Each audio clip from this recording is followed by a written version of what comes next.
அனைவருக்கும் வணக்கம். ஓம் நமச்சிவாயா. இன்னைக்கு நம்ம பார்க்க போற ஜாதகம் என்னுடைய நண்பரோட ஜாதகம் தான். அடிக்கடி உடம்பு சரியில்லாமல் போகுது, என்ன காரணம், ஜோதிட ரீதியாக விளக்கம் சொல்ல முடியுமா அப்படின்னாரு. ஜாதகம் வந்துட்டு இருக்கு. தனுசு லக்னம், 3ஆம் இடத்துல சனி, 4ஆம் இடத்துல செவ்வாய், 5ஆம் இடத்துல சூரியன் உச்சம், உடன் சந்திரன் அமாவாசையில் பிறந்த ஜாதகம். 6ஆம் இடத்துல கேது, புதன், சுக்கிரன், 11ஆம் இடத்துல குரு, 12ஆம் இடத்துல ராகு. இதுதான் ஜாதகம். இந்த நபர் எனக்கு தெரிஞ்ச நபருங்கிறதுனால இவங்களுக்கு கல்யாணம் முடிஞ்சது பார்த்தீங்கன்னா, இவங்க ஒரு கிறிஸ்டினு, என் ஃப்ரெண்டு ஒரு ஹிந்து. இவங்களுக்கு கல்யாணம் ஆகும்போது பார்த்தீங்கன்னா இவருக்கு ராகு திசையில் சுய புத்தி நடந்துட்டு இருந்தது. என் ஃப்ரெண்டுக்கு ராகு திசை தான், ஆனால் புத்தி சரியாக ஆகும். எல்லாம் அவங்க 2 பேத்துக்குமே ராகு திசை. அப்படிங்கிறதுல ராகு திசையில் நம்மளுக்கு சம்மந்தம் இல்லாத ஒரு கலாச்சார சூழ்நிலையில் நம்மளை இருக்க வைக்கும். அப்படிங்கிற அடிப்படையில் இவங்களுக்கு திருமணம் லவ் மேரேஜ் முடிஞ்சது.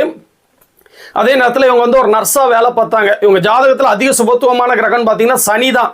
ஆனால் இவங்க நர்ஸாக வேலை பார்த்ததுனால அந்த வேலையில் இவங்களால கண்டினியூ பண்ண முடியல. அதில் பெருசாக அவங்களால ஜொலிக்க முடியல அப்படின்னு தான் சொல்லணும். 10ஆம் வீட்டோட செவ்வாய் தொடர்பு இருந்தால் கூட, குருவோட வீட்டில் இருந்தால் கூட அவருக்கு அதிக சுபத்துவமாக அந்த கிரகம் இல்லை.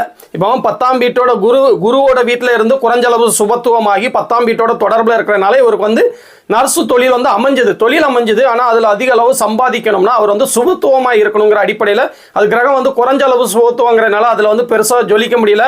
என் நண்பர் ஒரு அரசு ஊழியருங்கிறனால கல்யாணம் பண்ணோடனே வேலையை விட்டுட்டாங்க. இவங்க ஜாதகப்படி பார்த்தீங்கன்னா சனி தான் அதிக சுபத்துவ கிரகம். சனி சம்பந்தப்பட்ட தொழில்கள் பண்ணியிருந்தாங்கன்னா இவங்களுக்கு நல்ல வருமானம் கிடைச்சிருந்திருக்கும்.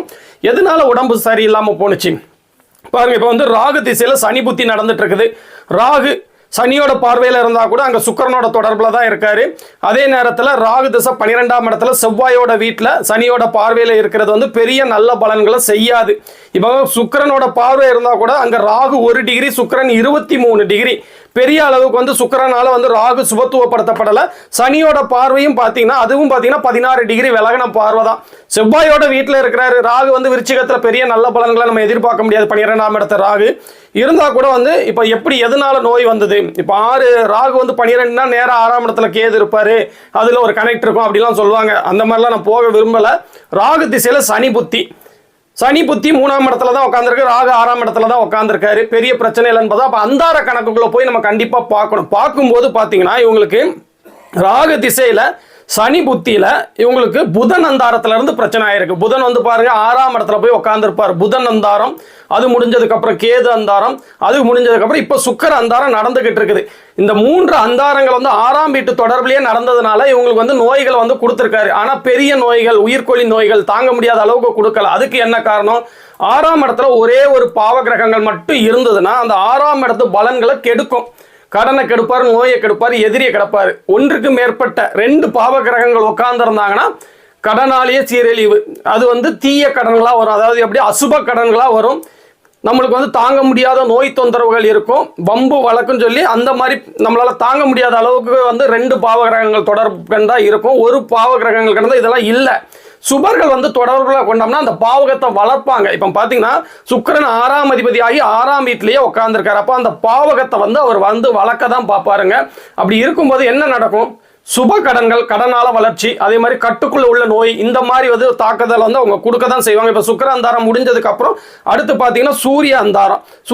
5ஆம் இடத்துல உச்சனாகி குருவோட பார்வையில் நல்ல நிலைமையில இருக்கிறதுனால கண்டிப்பாக சூரிய அந்தாரத்தில் சரியாயிரும். 11ஆம் வீட்டோட நேர தொடர்பில் இருக்காரு பார்த்தீங்களா. 6ஆம் இடத்துல கொடுத்த நோய் 11ஆம் இடத்துல தீருங்கிற அடிப்படையில் இந்த சூரிய அந்தாரம் வந்ததுக்கு அப்புறம் படிப்படியாக குணமாயிருவாங்க, பயப்படாத அப்படின்னு சொன்னேன். இன்னொரு முக்கியமான ஜாதகம், இந்த ஜாதகத்தில் பார்த்தீங்கன்னா சூரியன் உச்சம், அதே நேரத்தில் அமாவாசை சந்திரன் நினைவு, சனியோட பார்வை, குருவோட பார்வை, பாவத்துவமாகி குருவோட தொடர்பில் நல்லா இருக்காரு. சிம்ம வீட்டுக்கும் சனி பார்வை இருக்கு. சிம்ம வீட்டுக்கு எந்த விதமான சுபர் தொடர்பு இல்லை. ஆனால் சூரியன் உச்சமா இருக்காரு, குரு பார்வையில் இருக்காரு. ஆனால் பாவத்துவமாகி தான் அடுத்து சுபத்துவம் ஆகிறாரு. சிம்ம வீட்டுக்கு சுபத்துவம் இல்லை. அப்படின்னா நேரடி அரசு அதிகாரம் இல்லை. அப்படிங்கிற அடிப்படையில் இவன் ஒரு கவர்மெண்ட் ஜாப், அதாவது சென்ட்ரல் கவர்மெண்ட் ஜாப்ல உள்ள ஒருவருடைய மனைவியா இருக்கிற அதிகாரத்தை கவர்மெண்ட் நேரடியா வருமானம் இல்லைன்னா கூட கணவர் மூலியமா கவர்மெண்டோட வருமானத்தை இவங்க பெற்றுட்டு இருக்காங்க. நிறைய அரசியல்வாதிகளோட ஒய்ஃபோட ஜாதகத்தில் இந்த அமைப்பு இருக்கிறத பார்க்க முடியும். அரசு ஊழியர், அரசாங்க அதிகாரிகளோட மனைவி ஜாதகம், அரசாங்கத்தை நேரடியா அனுபவிக்க முடியாம மறைமுகமாக அனுபவிக்கிற அமைப்புகளுக்கு பார்த்தீங்கன்னா சிம்மமும் சிம்மாதிபதியும் பாதிப்படைஞ்சு பிறகு சுபத்துவம் மறந்து அந்த மாதிரி அமைப்புகள் இருக்கும். அந்த விதியும் இந்த ஜாதகத்தில் பொருந்தி இருக்குங்க. இதே மாதிரி இன்னொரு நாள் ஒரு நல்ல ஜாதகத்தோட மீட் பண்ணுறேங்க. ஓம் நமச்சிவாயா.